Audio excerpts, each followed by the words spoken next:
This is QueerX, a paranormal research and defense unit, investigators working specifically for the LGBTQ+ community, who confront the impossible, protect the vulnerable, and uncover the truths that others fear to face. These are their stories.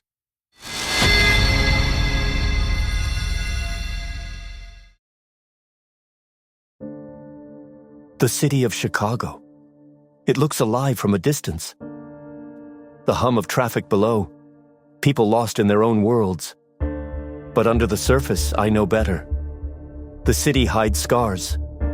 Dark places no one dares to wander anymore. That's where I am now. A hallway. Abandoned. Rotting. Breathing with shadows.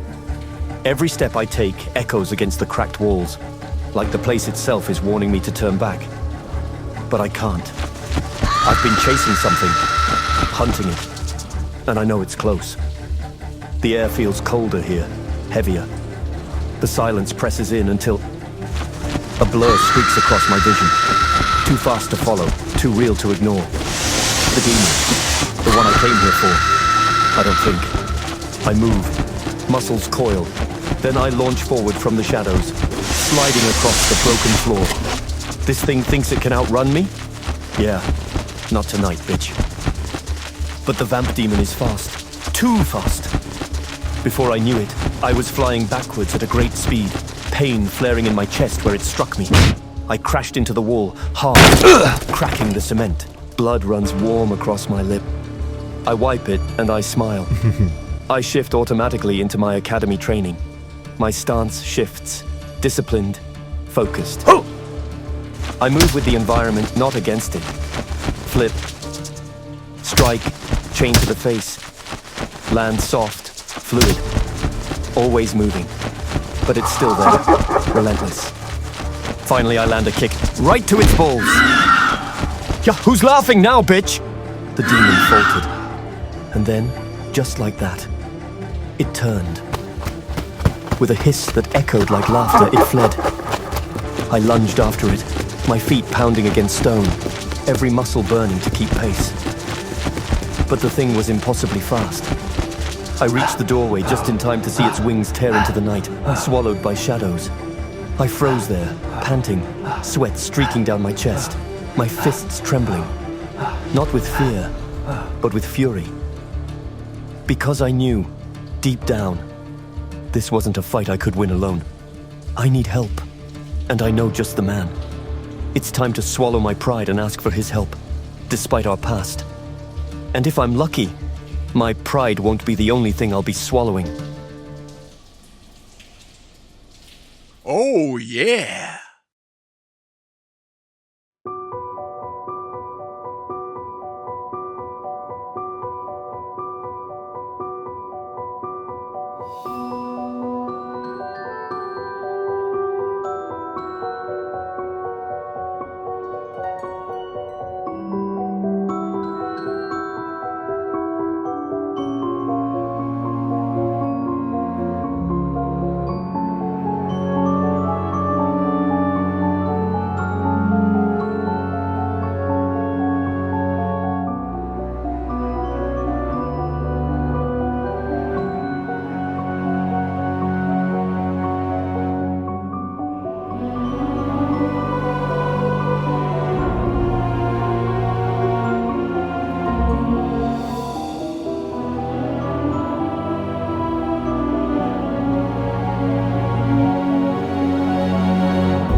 The warehouse hums with floodlights and the scrape of forensics at work.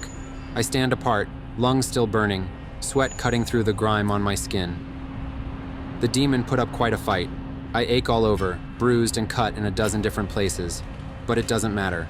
I'm alive, and the demon isn't. That's the job. I raise my cell phone, force a half smile even though my body aches. Hey, my love, I sigh, exhausted. The case is wrapped. Nasty fucking thing, but it's handled.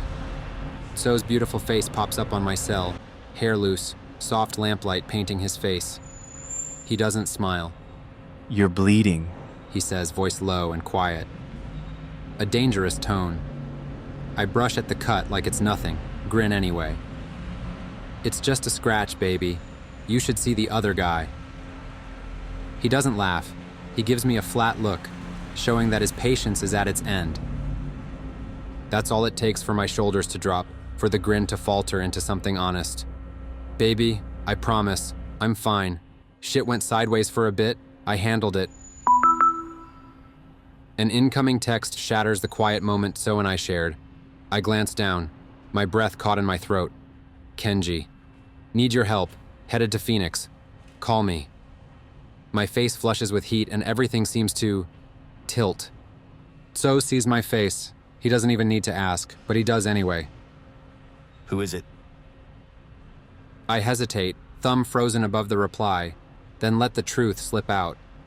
Kenji, he's in town. Says he needs my help. There's no flash of jealousy, no bitterness, just that steady gaze of his. He leans back on the couch, exhales, and says quietly, If he needs you, go to him. and then, damn him, he adds with that crooked, teasing smile. And husband, play safe. I rolled my eyes, but the burning in my cheeks proved my lie. Babe, this is work, I said, way too fast. His smile deepened. His smirk softened, voice turning tender.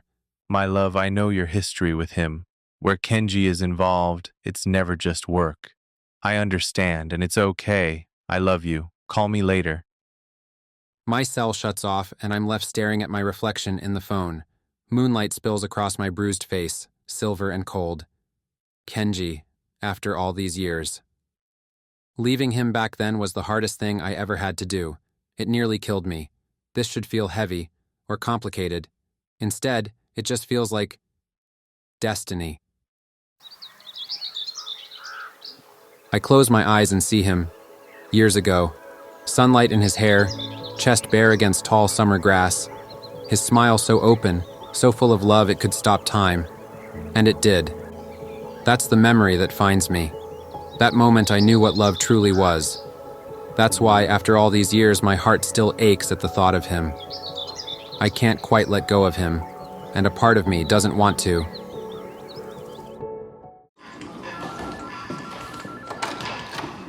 I enter the Phoenix agency branch, my home office, when I am enveloped in that low, steady, comforting hum. People moving paper, keyboards clicking, phones ringing, people working. I find it comforting. And then, I see him. Agent Kenji Arata, my first true love. How can a man be so beautiful? He's at the front desk with Captain Angel Macias, my once mentor and now captain of the Phoenix agency branch. She's all sharp angles and quiet authority, the kind of person who makes you straighten up without being asked. They're bent over case reports, their voices low. Fuck, he looks even better closer up. Damn it, why didn't I clean up first? Kenji sees me at last. Our eyes meet, connect. He doesn't look away. Our bond still as strong as ever, my passion for him reaching a boiling point. His composure cracks a fraction and I catch it. Tiny, immediate, dangerous. He says my name like it's something cherished, yet brand new. It's as if time itself stops, the thudding of my heartbeat loud in my ears, and my manhood begins to swell. Kenji. Agent Arata. Hi, how are you? As awkward as my delivery was, the heat between us was undeniable. Captain Macias notices. She notices everything. Ah, so the two of you are acquainted. She says in that dry way that's part amusement, part warning. Our eyes meet again, each drinking in the sight of the other. 5 years felt like a lifetime, and yet like yesterday. What I felt for Kenji, the passion and love clawing its way back, did nothing to lessen my love for Tso. Nothing ever could. Yet somehow, impossibly, it only made me love him more. And Kenji too. The ongoing, lingering stare between us proved Kenji felt the same. Love never dies. Captain Macias rolls her eyes and sighs loudly. Oh, for Christ's sake. Keep it in your pants, gentlemen. I need your heads in the game, not in each other's crotches. It's blunt, infuriating, and pure angel. She told you how it was, and if you didn't like it, tough. Kenji clears his throat and stands a little straighter, but his eyes don't leave me. Thank you, Captain Macias. I will fill Agent Hayes in on the situation and we'll get to work. He says professionally. She squints her one good eye and points at both of us. Fine. But if you burn my office down with your unresolved sexual tension, you're both fired. I want to protest. Say it's not like that. Say a dozen things that would make the air lighter or worse. But I don't. Angel knows me too well. The door clicked shut, muting the buzz of the branch outside. Silence swelled, thick and suffocating, like the air itself knew what hung between us. I leaned against my desk, arms folded, pretending to be casual. My uniform was torn, caked in dirt and blood, my body aching, but I forced a grin. Kenji's eyes swept over me, steady and calm on the surface, but I caught it. The spark, the flicker beneath the composure. My God, I forgot how beautiful he was. I see Angel hasn't changed a bit, he said with a loving smile. Neither have you, Itoshi Hito, I said, smiling at my own terrible pronunciation. I can't believe it's been 5 years. You look great, Kenj. The words slipped out heavier than I intended, dragging a weight I couldn't disguise. His voice softened, but it cut deep. Well, it's been 5 years since you saw me. I, however, saw you a year ago, at your wedding. My grin cracked, faltered into something raw. The words hit me like a physical blow to my chest. He'd been at my wedding? My mind flared with the memory. The joy of that day, So's hand in mine, the laughter, the light. But a small sadness knowing that Kenji hadn't been there. My first great love. You were there? My voice betrayed me, raw with emotion. Why didn't you say hello? So would have loved to meet you, truly. I told him all about you. And more than that, Kenj, I wanted you there. It hurt me when I thought you hadn't come. Jesus, Elle. It was your wedding. I shouldn't have gone in the first place. But I had to see you. When we ended things after graduation, I always held out a small hope we'd get back together. I'm sorry. Maybe I shouldn't have told you. I sat in the back. I'm good at staying unnoticed when I want to. You both looked so beautiful and happy. It made me happy too. Bittersweet, but still happy. Then suddenly I was pinned under his unrelenting gaze. Are you happy, my love? I swallowed. My instinct was to grin again, to deflect. But the truth slipped free before I could cage it. Yes, with all my heart. I drew a shaky breath, softer now. But I'll admit, I'm even happier now that you're here. His eyes widened then, just a bit, and he gently bit his lower lip. A subconscious habit he was not aware of, and it always made me so hot. We moved without thinking, steps shrinking the distance until we stood face to face. His breath mingled with mine, and God, I could feel the years in that space. Everything we hadn't said, everything we'd buried. I've missed you so much, Elle. Our mouths crashed together, desperate, hungry. A kiss that burned with 5 years of silence. My chest trembled. My bruises screamed, but I didn't care. When we broke apart, gasping, I pressed my forehead to his. I pulled him close to me, feeling his manhood grinding hard against mine. Then he spoke. And what about So, your husband? For a heartbeat, we just stared at each other. No sound but the hum of the lights above. I smiled softly. Technically, we have an open relationship. We do not believe in confinement when it comes to sex. And I never hook up with anyone, unless So is involved. His face fell a bit then, his eyes sad. But, I smiled broadly, I do have special permission when you are concerned. So knows, and he approves. He gently bit his lower lip again, and then the gravity pulled us back under. His lips were on mine again, fiercer this time, need-swallowing hesitation. I felt myself guiding him toward the couch, every step heavier with the weight of what we couldn't deny anymore. The office, the mission, the years apart, it all blurred. All I saw was Kenji. All I felt was the fire between us, ignited once again.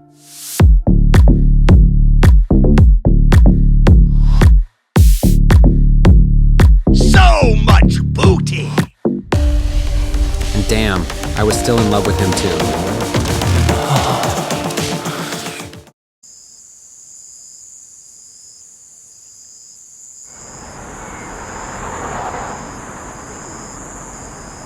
The warehouse is a carcass at the edge of the city, ribs of steel jutting into the night sky, glass shattered like old bones across the floor. The smell hits you first, rust, mildew, and something fresher. Blood. Too much of it. The report said 2 bodies were torn apart here. The agency called it a possible nest. My gut says it's worse than that. I keep my flashlight steady, falling back on my agency training, taking deep, calming breaths. It helps, but I still ache. Every bruise from the last night's fight, still burning. I told So I was fine. He didn't buy it. He saw the limp I tried to hide. He saw my hands tremble when I thought no one was looking. That's why he came. Not because he's agency, he isn't. He's here because he refuses to let me walk into this alone again. And because he'd kill me himself if I tried to stop him. Kenji doesn't like it. I can feel it rolling off him like static, sharp and heavy. He hasn't said it out loud yet, but he will. I know him so well. He shouldn't be here, Elliot. He's a civilian. Excuse me, but I can hear you. The last fight nearly killed him, Kenji. He only survived because of that high-tech uniform you all wear, and his powers. I'm not letting him walk in here alone again. If Elliot hunts, I hunt with him. That was the deal. That's not how this works, So. Kenji shouted. Elliot and I have trained for years to be ready to fight these demons. It wasn't just physical training, but mental too. These creatures have psychic and mind attack abilities. You do not have the necessary training to protect yourself. Elliot should know better. I am concerned for your safety. Kenji, I greatly appreciate your concern for my well-being. So responded sarcastically. But I can take care of myself. And please, do not confuse your concern for me with being in love with my husband, okay? Thanks. Enough, both of you. As flattering as this is for my ego, we have work to do. The sexual tension between them was thick and swollen. If our lives weren't all in danger, this would be the start of a really hot video. Kenji crouched low, fingers brushing the floor, eyes sharp on the trail no one else could see. So, of course, was looking the other way, scanning shadows, hunting for danger with that soldier's scowl of his. And there I was, wedged between them, flashlight cutting arcs across the dark. The two of them weren't speaking, but they didn't have to. Every stiff shoulder, every sideways glance, it was all just another pouting contest. Both are desperate to be the one who saved the day. And both are too stubborn to admit the other had strengths they need. Above us, fate was already laughing and farting by the smell of things. The vamp demon clung to the rafters, fangs bared in a grin, watching my husband and my ex squabble like boys in a schoolyard. Then it struck. A blur of muscle and hunger slammed down, carving me off from them in an instant. Nani? So and Kenji swung in unison, blades flashing, rage spilling out of them like fire set loose. For a heartbeat, they looked unstoppable. Until the air shifted, the winged vamp beast swept in behind me and I barely had time to turn before its screech shook the walls. Instinct lit my veins, my fist blazing white with the light, and I charged, chasing it down the dark corridor. Separated from my men, I charged headlong into the dark and prayed that they would find a way to work together and stay alive.